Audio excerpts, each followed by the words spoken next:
¿por qué Jesús no murió apedreado? ¿Por qué Jesús no murió de cáncer? ¿Por qué el Señor no murió quemado?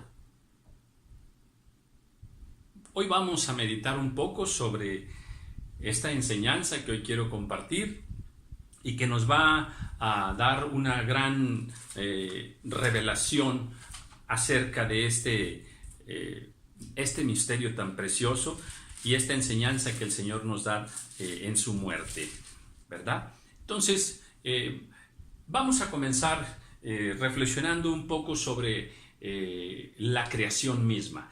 El Señor nos dice en su palabra que al principio creó Dios los cielos y la tierra y empezó a hacer toda su creación. La lumbrera mayor, el mar, las aves, todo lo que sabemos. Y después llega el momento de hacer al hombre. Dice, hagamos al hombre. Y entonces todos sabemos que toma lodo y con ese lodo empieza a hacer una figura que era la figura de él mismo, porque fuimos hechos a su imagen y a su semejanza, y empezó a moldear una figura y entonces pues finalmente ha sido creado el hombre. Y bueno, pues Dios creó al hombre, repito, a su imagen, a su semejanza, ¿verdad? Y luego le da un mandamiento, ¿verdad? Al ponerlo también en el huerto y le dice que de todo árbol podrá comer, pero del árbol de el bien y del mal no podrá comer. Entonces, ¿y qué pasó? Sabemos que Adán finalmente desobedece y come del fruto que le estaba prohibido. Al comer de aquel fruto entró el pecado. O sea, por su desobediencia el pecado entró en él. ¿En dónde? En su carne. Y desde ese momento nosotros los seres humanos tenemos una naturaleza con tendencia a pecar. O sea, nuestra carne significa pecado, ¿ok? Nuestra carne nos lleva al deseo de pecar. Y bueno, desde ese momento se empezó a manifestar el pecado en la vida del hombre, ¿verdad? Y por ejemplo en Colosenses 1:21 dice así, dice, y a vosotros también, que erais en otro tiempo extraños y enemigos en vuestra mente, haciendo malas obras. Hay muchas escrituras que nos refieren que nuestra mente muchas veces peca contra Dios. En Romanos también nos dice que muchas personas fueron entregados a una mente reprobada. Entonces, bien, pues ahí tenemos una parte por donde es manifestado el pecado que entró a través de la desobediencia de Adán. Pero hay más, ¿verdad? Hay más manifestaciones de pecado. Por ejemplo, Mateo 18:9, ahí nos dice la escritura, dice, si tu ojo te es ocasión de pecar, sácalo, córtalo, échalo de fuera de ti. Y conocemos el resto. Pero ahí vemos que nos está hablando acerca de que pecamos a través de nuestros ojos también. En el libro de Santiago, hablando también de esa actitud nuestra constante de todos los días de pecado, dice, porque todos ofendemos muchas veces, capítulo 3, versículo 2, si alguno no ofende en palabra, este es varón perfecto. Luego en el 5 dice, así también la lengua es un miembro pequeño que se jacta de grandes cosas. En el 6, la lengua es un fuego, un mundo de maldad. Y ahí mismo al final dice que cuando la lengua se inflama, ella misma es inflamada por el infierno. Entonces, sí, pecamos con nuestra mente, sí, eso es verdad. También pecamos con nuestros ojos, pecamos con nuestra lengua, ¿verdad? Nuestros pies, hay muchas escrituras que nos dicen que los pies que andan por camino de pecado, los pies que resbalan, ¿verdad? En muchas situaciones que resbalan y caen al pecado y demás. ¿Y qué de nuestras manos? También la Biblia nos dice, por ejemplo, en Proverbios 6:13, la Escritura nos dice que aquellos que hacen señas con los dedos, ¿verdad? Hay maldad también en sus corazones. Y con nuestras manos también golpeamos, herimos, matamos con nuestras manos. Entonces, sí, habría, les repito también, muchas escrituras. Por ejemplo, en Isaías 1:15, ahí dice la Biblia, el Señor está hablando y dice que vuestras manos están llenas de sangre. Vuestras manos están llenas de sangre. ¿Por qué? Pues definitivamente por la abundancia del pecado y por haber derramado sangre inocente. Entonces, bueno, sí, todo nuestro cuerpo, todo nuestro ser tiene esa tendencia a pecar. Y bueno, el Señor Jesús vino también en semejanza de carne nuestra, como lo dice en Romanos 8:3, si me acompañan por favor. Esta es una escritura también muy completa y dice: porque lo que era imposible para la ley por cuanto era débil por la carne, Dios, enviando a su Hijo en semejanza de carne y de pecado. Bien, el Señor Jesús, Él también vino en una carne con semejanza de pecado. Pero lo maravilloso del Señor, la diferencia entre Él y nosotros es que Él, aunque fue tentado en el desierto, fue tentado también a través de Pedro, por ejemplo. Y bueno, dice la Escritura en Hebreos 4:15 que Él fue tentado en todo. Esto incluye sexualmente también. Él fue tentado en todo, pero Él salió sin pecado, Él salió victorioso. Entonces, a través de la mujer samaritana, Él fue tentado, ¿verdad? Vemos ahí una mujer experta en tener hombres, ¿verdad? Conocedora de los hombres, había tenido 5 maridos y actualmente vivía con uno que no era su marido, pero ella le dice a Jesús: no tengo marido. Casi le está diciendo: estoy libre, ¿verdad? Se le estaba ofreciendo a Jesús, pero Jesús, el Señor perfecto en santidad, Él rechazó esa oferta de pecado. Entonces, ahora, Él siendo perfecto, la Escritura nos enseña que fue condenado, fue juzgado, haciéndole a Él culpable de todos tus pecados, de todos mis pecados y de los pecados de toda la humanidad.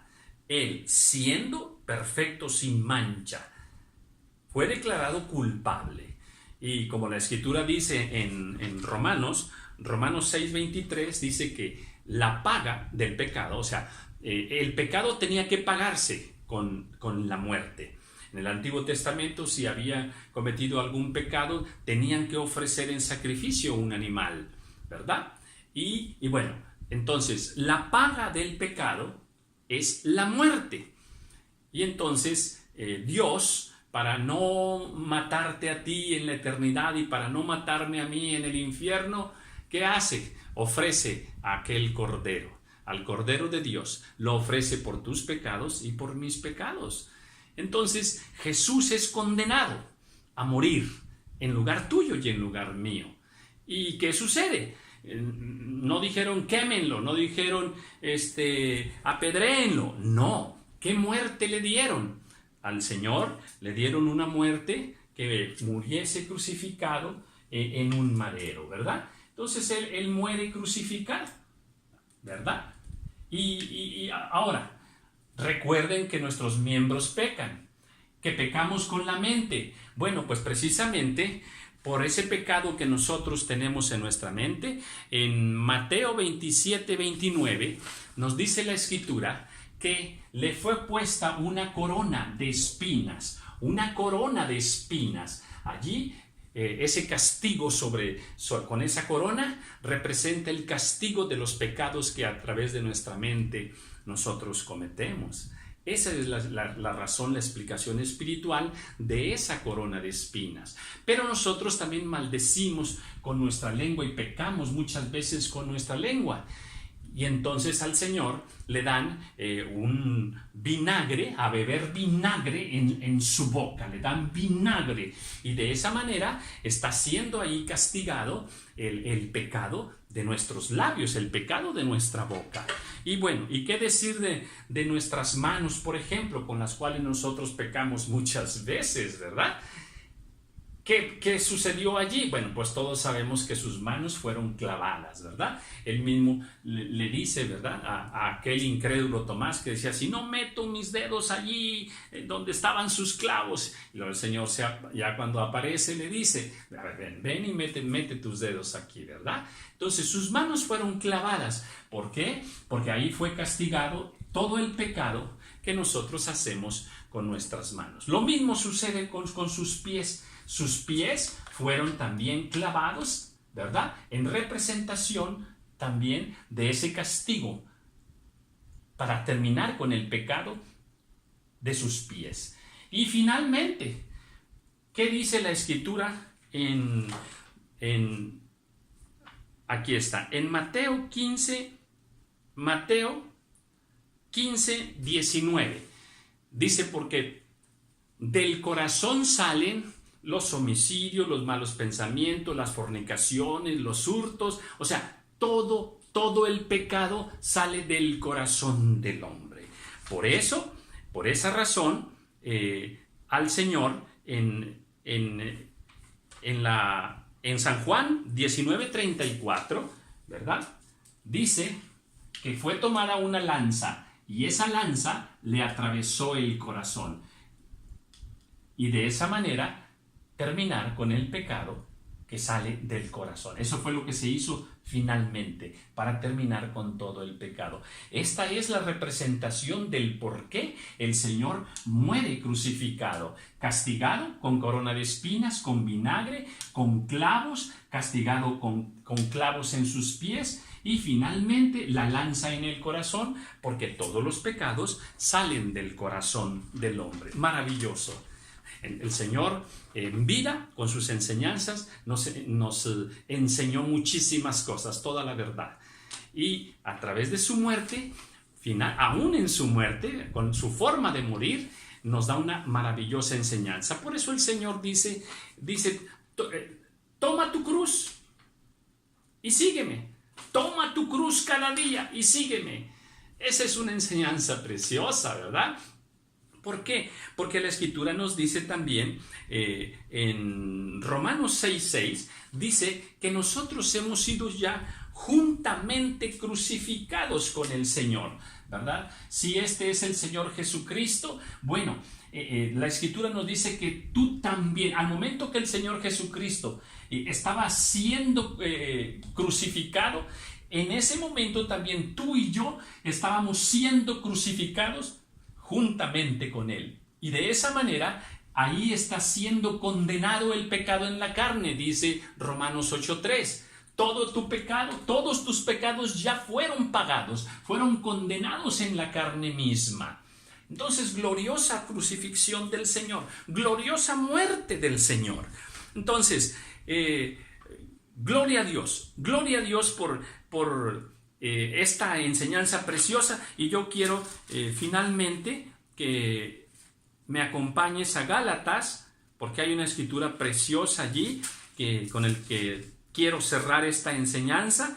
Gálatas 5:24 dice, pero los que son de Cristo han crucificado la carne con sus pasiones y con sus deseos. Sí, todo nuestro problema es la carne. Si tú eres de Cristo, porque has aceptado este sacrificio del Señor, y bueno, pues no olvides, dice, los que son de Cristo han crucificado. La carne tiene que estar allí, crucificada todos los días en la cruz. De tal manera que si tú en algún momento le haces así a una persona maldiciéndole, en ese momento es como si tú desclavaste tu mano de la cruz para hacerle una seña ofensiva a la persona. No. Dios quiere que tu mano y tus manos y tus pies permanezcan todos los días, permanezcan clavados en la cruz. Así, crucificados nosotros todos los días, glorificando al Señor. ¡Qué maravillosa muerte! de nuestro Señor Jesucristo. Entonces, mis amados hermanos, ¿por qué Jesús no murió de cáncer? Hoy sabemos que porque su muerte gloriosa representa el fin del pecado.